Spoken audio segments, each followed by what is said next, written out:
Hello, my name is Emmy DeGrappa. Each week, we bring you stories asking our guests the question why. We learn about passion, purpose, and the human experience. Brought to you by Wyoming Humanities with the generous support of the Wyoming Community Foundation. This is What's Your Why?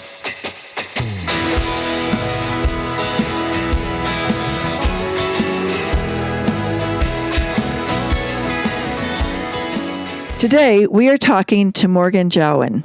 She is the Executive Director of the Jackson Hole Historical Society and Museum. Welcome, Morgan.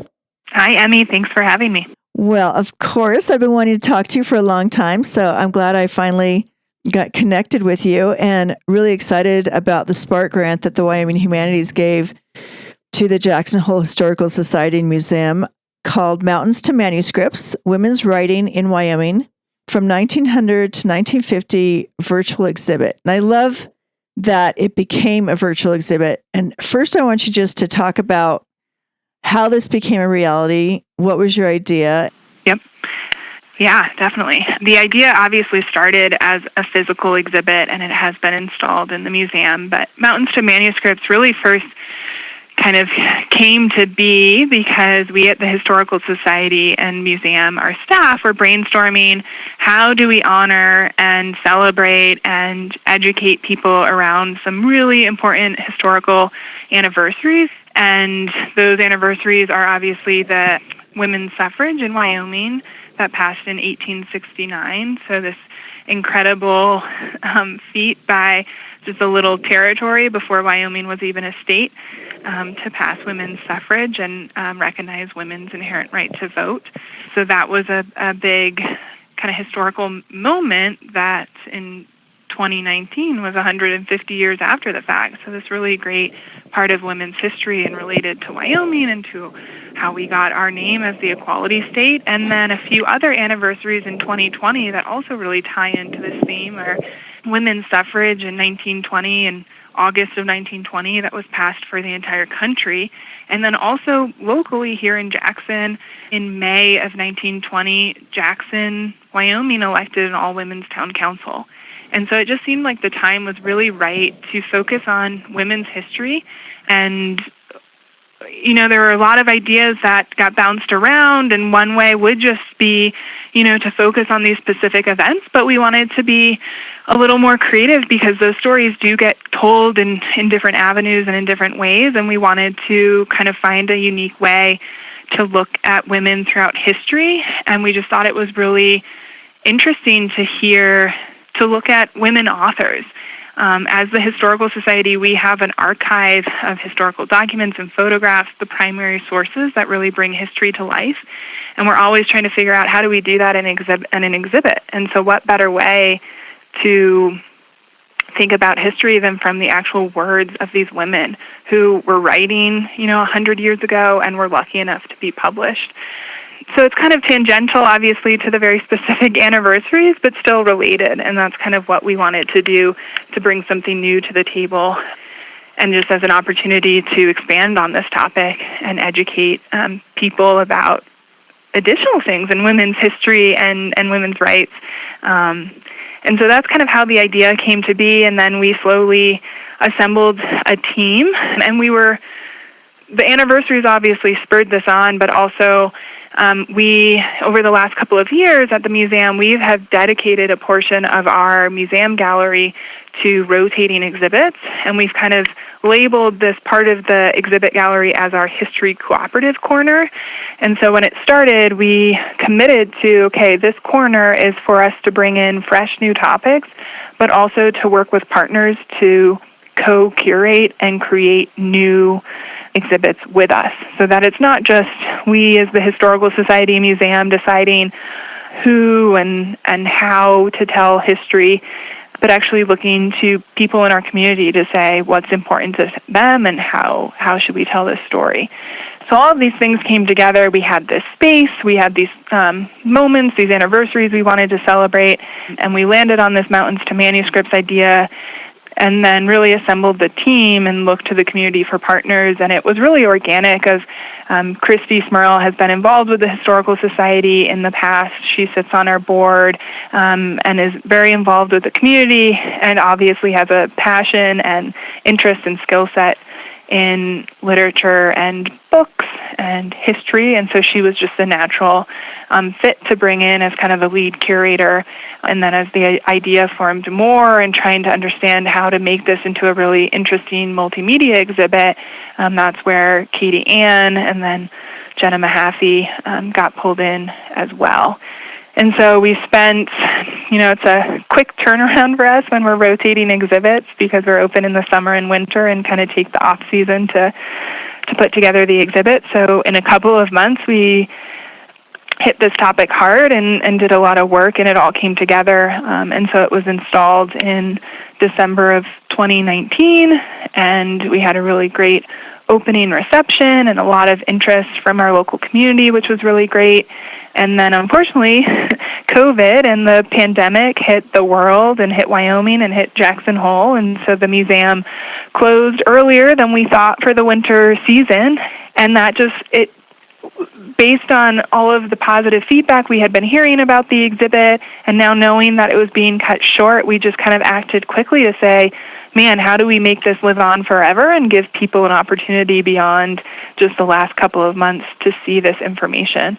And so we're so grateful to Wyoming Humanities for making that possible for us to turn this into a really cool online exhibit that will be up probably for an indefinite time as of right now, which is really exciting. And I think that's really important too, because I think history, when we think about important anniversaries and these milestones from history, it's really easy to just think, okay, we're celebrating this year.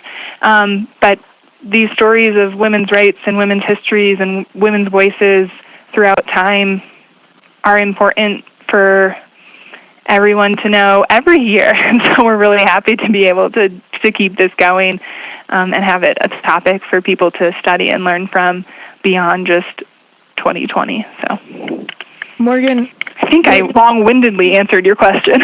No, you were very thorough, actually. But Great. Awesome. When does it open? When is it going to be online?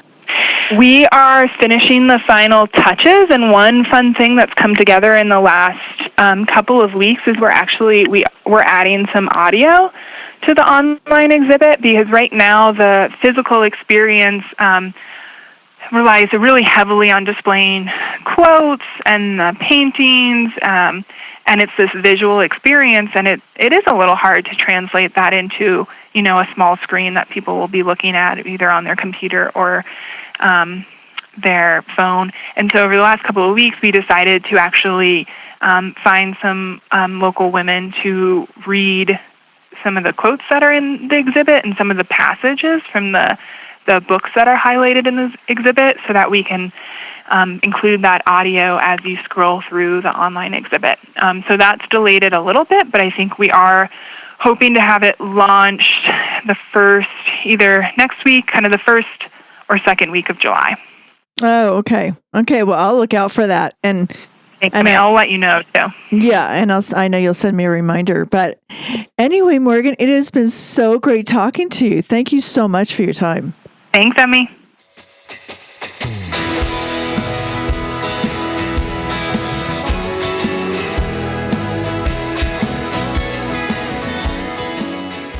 Today, we're talking to Christy Smirl.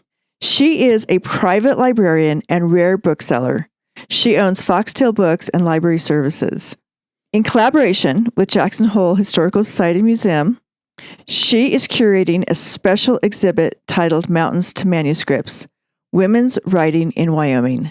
Welcome, Christy. Thank you, Emmy. It's good to be here. What is a private librarian? That is a great question. Not very many people have heard of my job, and there aren't very many of us in the country. A private librarian is a librarian that helps people with books in their home in a lot of different ways. So the same way that a librarian at a public library or school library or a university helps gather and curate books and information, and also help people find things and sometimes takes care of books and archives. I do that for people's private collections in their homes around the country. So sometimes I build collections, sometimes I help people organize their books, sometimes I help people appraise their books or get rid of them. It's really all over the place. Well, it is like a rare kind of a job. And it says that you first worked in a public library and then you pursued the world of private libraries, collectors, and rare and antiquarian books. And I didn't know that was, I guess it's like collecting art, right? Yes, it's very much like collecting art or antiques.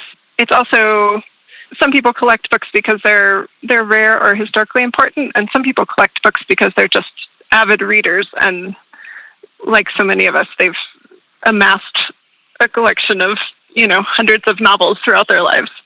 How did this become your passion? I became a librarian I became a public librarian after going to graduate school for library science, and knowing that I liked helping people solve problems, I liked organizing information, I liked helping people with research and teaching them, but also working on projects myself. And for many years, I worked in public libraries in Colorado and then in Jackson Hole at Teton County Library. And eventually I decided that I wanted to work for myself. And I knew that there were people who had too many books, more than they knew what to do with, or who wanted help building collections for a home, or help taking care of very old and special books. And I really love history. I really love design. And those were things that I wasn't, skills that I wasn't using as much in my public library work. So I decided to make my own job. And that's how Foxtail Books and Library Services started. How do people find out about you? Usually word of mouth and the internet. I have clients in New York City and in LA and sort of everywhere in between. There aren't that many people who need this service, but they're out there and they track me down when they have a problem to be solved. I think that is so interesting. And just because Thank you.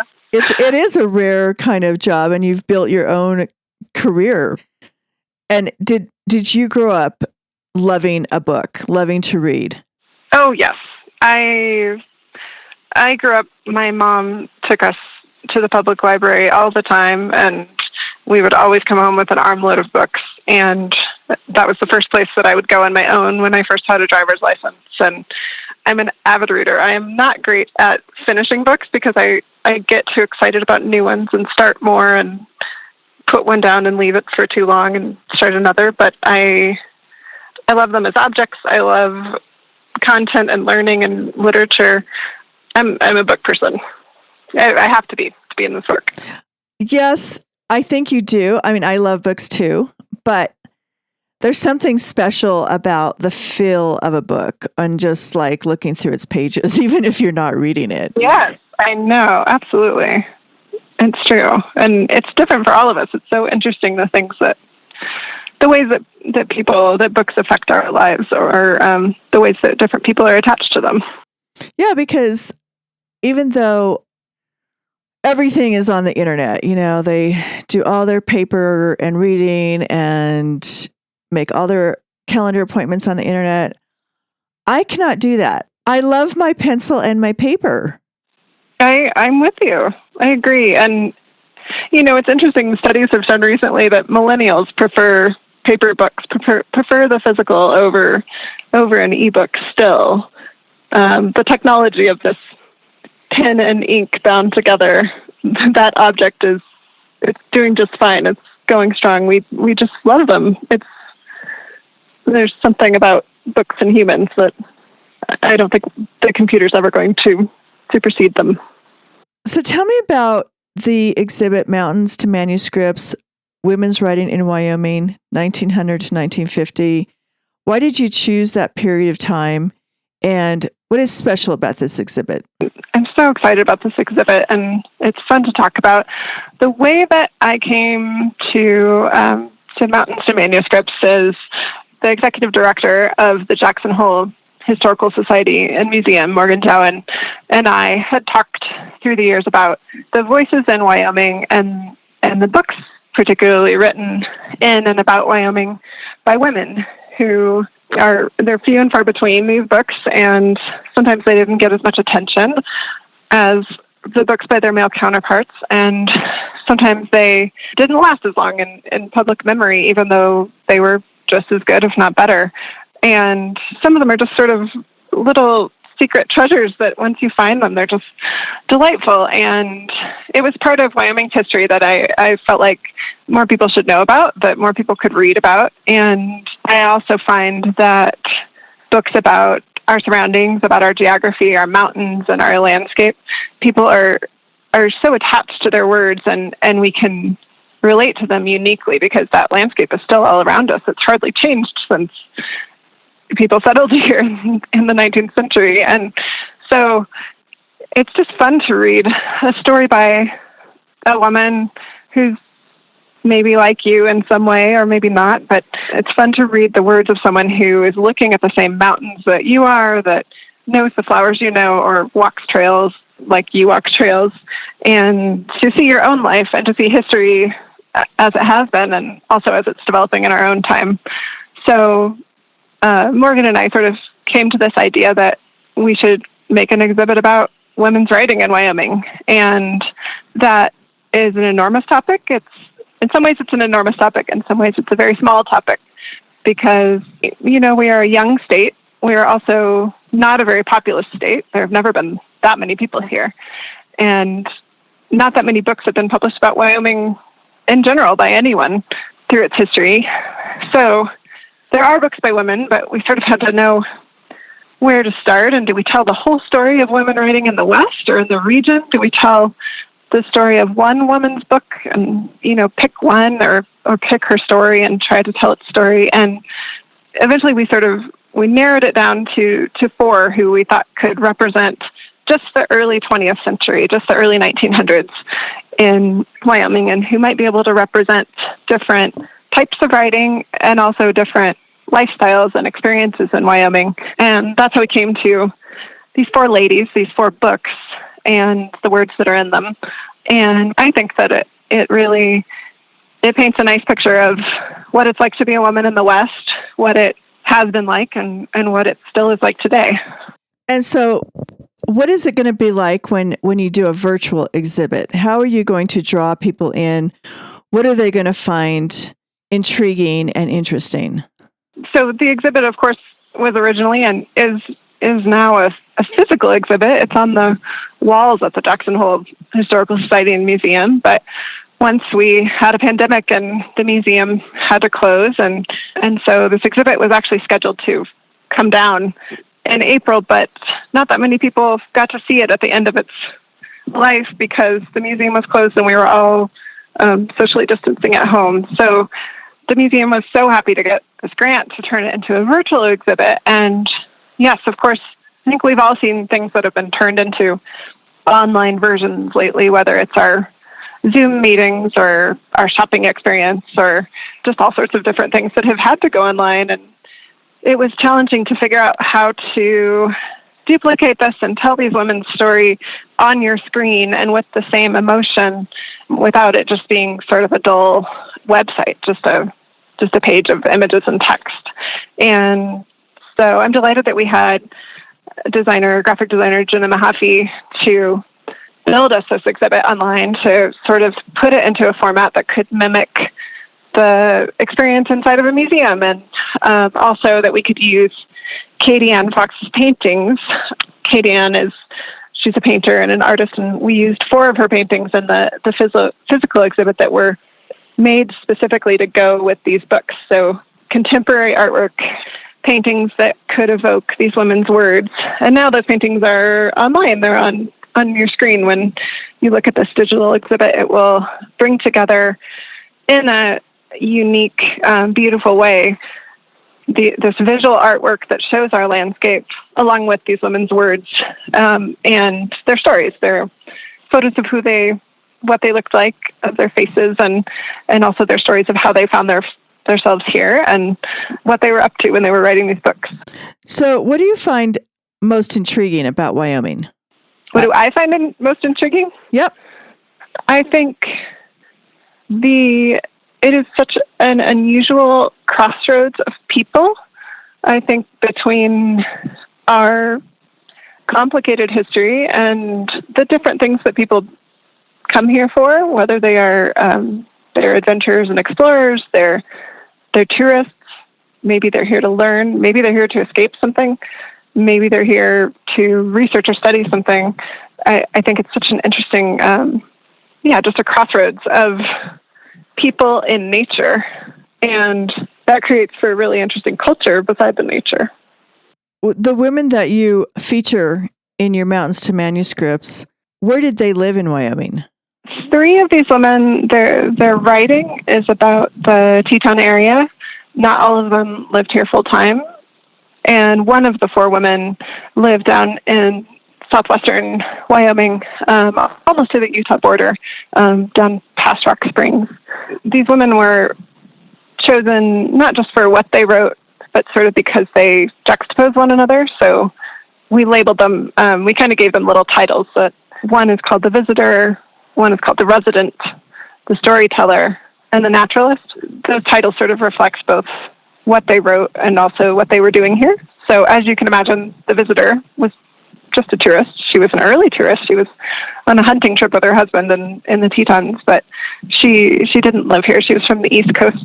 Eleanor Pruitt Stewart is the one that we called The Resident, and her book is probably the best known of the 4 in Wyoming. She wrote Letters of a Woman Homesteader and talked about her homesteading experience coming from Denver over to that Rock Springs area.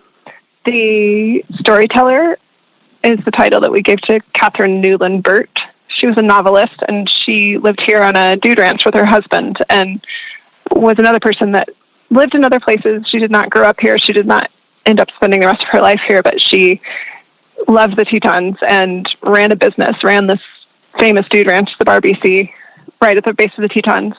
And her husband was an incredibly famous writer, but she was actually the more prolific of the 2. She wrote more books, and those books actually stayed in print much longer than his did. Finally, Sally Carragher is the author that we call The Naturalist, and she wrote a book called One Day at Teton Marsh that was very popular nationally, and she was a nature writer, and she had done that in other places. She wrote a book about Yosemite, and later on she would write books about Alaska and other places, and she would go to a place and study the nature and live there and watch things through the seasons day by day so that she could write a story that sort of tells you the story of animals in a place. For 2 of these women to live here and the other 2 to be passing through, that's actually pretty typical Wyoming. We have so many people who their families have been here for generations, and then we also have people who are here for a time of their life or who only pass through for a summer and fall in love with it. I'm just really curious, how did you discover these women? How did you discover these books? What was your research? It's part of my job to both identify and track down interesting books about Wyoming and also about other topics. And when I say that I'm a rare bookseller, I'm a private librarian, but I also sell rare and antiquarian books. A rare book is, some people think of it as a very expensive first edition of The Great Gatsby, but a rare book can be as simple as a book that is about a topic that, if the book is a little more obscure, if it is special, if it is hard to come by, and tells a certain story about a place, about a person, about a subject, rarity is relative. So these were women and these were books that I had sort of come by through the years when I've poked around little Wyoming bookstores, when I've talked to historians about their collections and helped them identify the books that they have that are more rare or more special, when I've researched for myself just what I want to read next about this area or what piece of history I'm missing.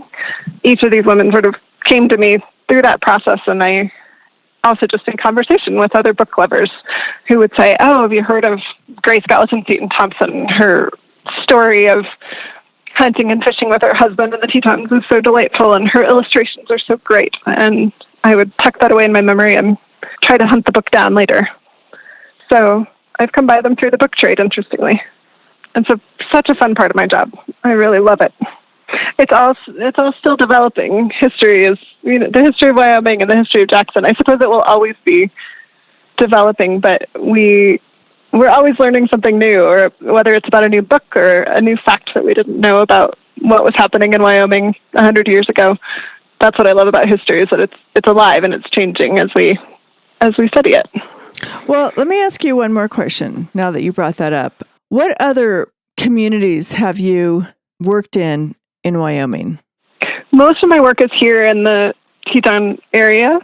My projects with books otherwise have been out of state, so almost entirely within 100 miles of Jackson. Well, it's been great talking to you, Christy. Thank you so much for your time. It's been wonderful talking. Thank you for having me, Emmy.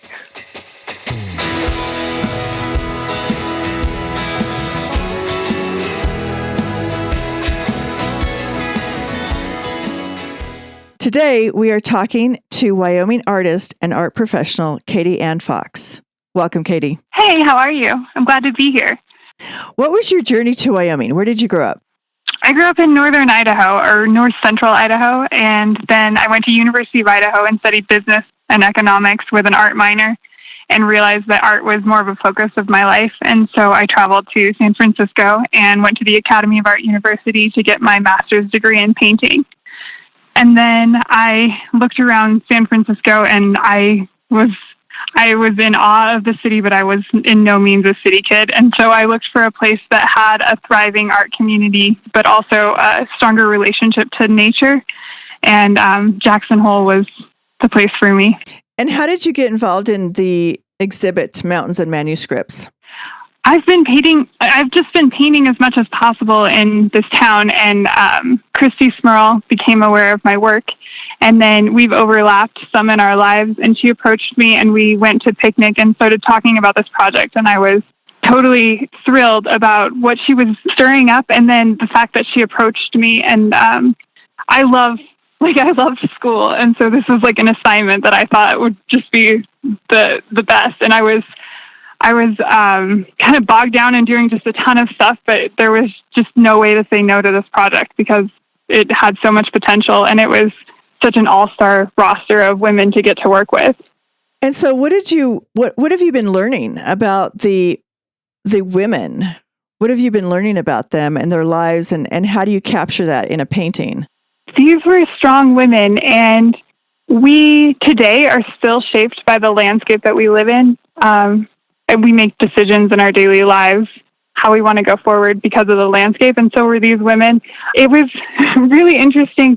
I thought Christy did a wonderful job of choosing 4 different kinds of women. And there were similarities of how strong the landscape influenced their decisions and their lives. And then there was there were poor people and young people and older people and women that came from privilege and women that had literally nothing but just believed in themselves. And there was something to relate to in each one of the women who the stories were about. 3 were like stories about people, and then 1 was more just like actually about the landscape and about animals. So one day at Teton Marsh. And so it was empowering and wonderful, and I could relate, and I was just really inspired. Well, learning and being inspired, I mean, really. You'll call it the same. Well, you learn about something when something inspires you. So I think that. Yeah. So what is your medium? I studied traditional oil painting, and then I've just been painting.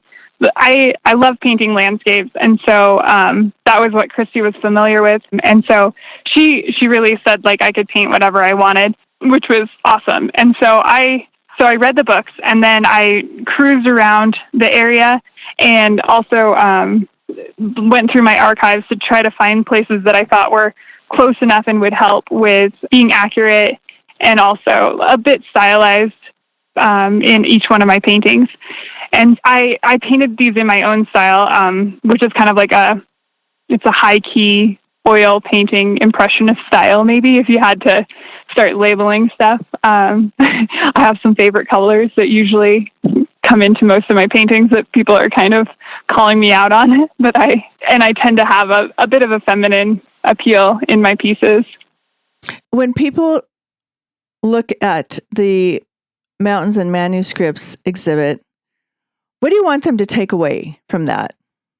I want them to understand how important it is to tell a story, whether that's through words or paintings, imagery, and that even everybody's life as they go through it has so much interesting stuff, and it's worth recording and valuing, and we can learn from each other and be empowered from each other. And so I think you walk in and it's just these different takes on life, and and Wyoming is important. And why do you say that? Why is Wyoming important? It changed every single one of these women's lives. Like it was this amazing natural place. It was this ultimate challenge. It was the only place this one woman knew, and it was like the promised land for one woman. Oh, that's really interesting. Yeah, I guess if you have to say one thing, like a simple thing that I wish that people would walk away from, all of these books are like under 100 pages or right around 100 pages. I think I read them all in a week, and it was a really good week of my life. Oh, that's really great to hear. And I'm so happy to talk to you, Katy. Thank you so much for your time. Oh, it was my pleasure.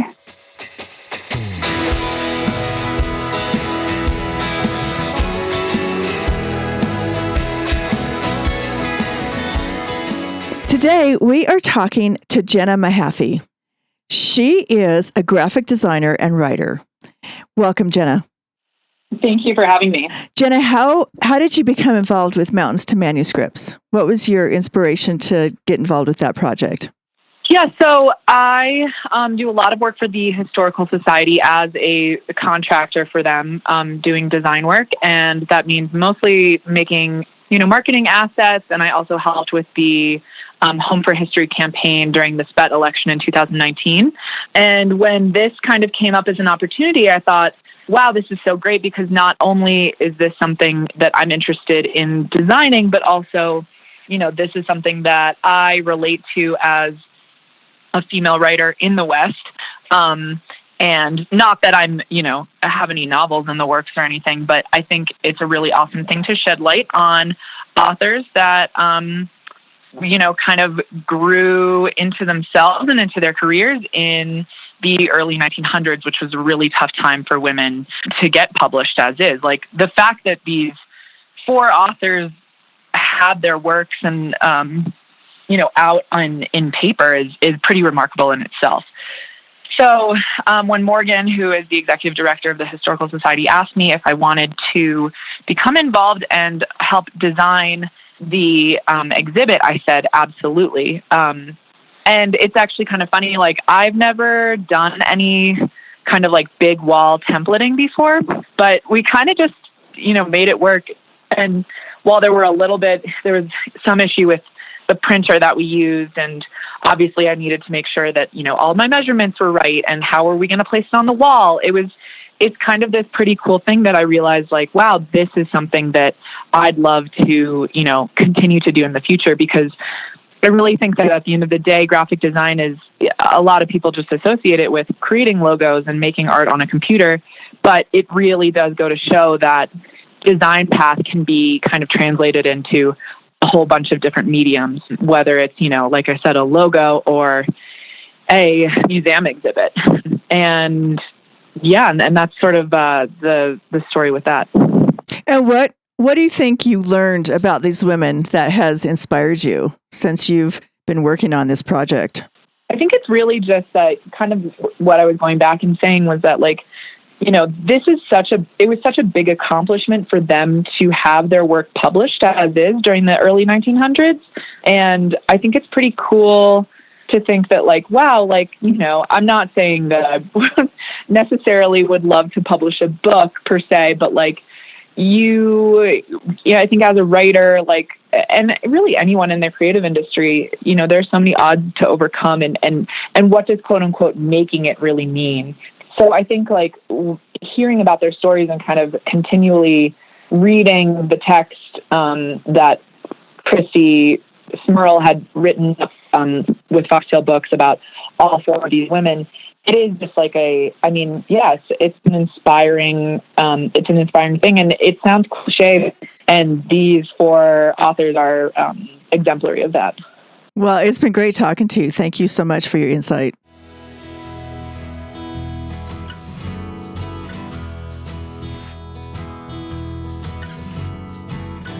Thank you for joining us for this episode of What's Your Why? Brought to you by Wyoming Humanities with support from Wyoming Community Foundation and generous supporters like you. To learn more, go to thinkwhy.org, subscribe, and never miss a show.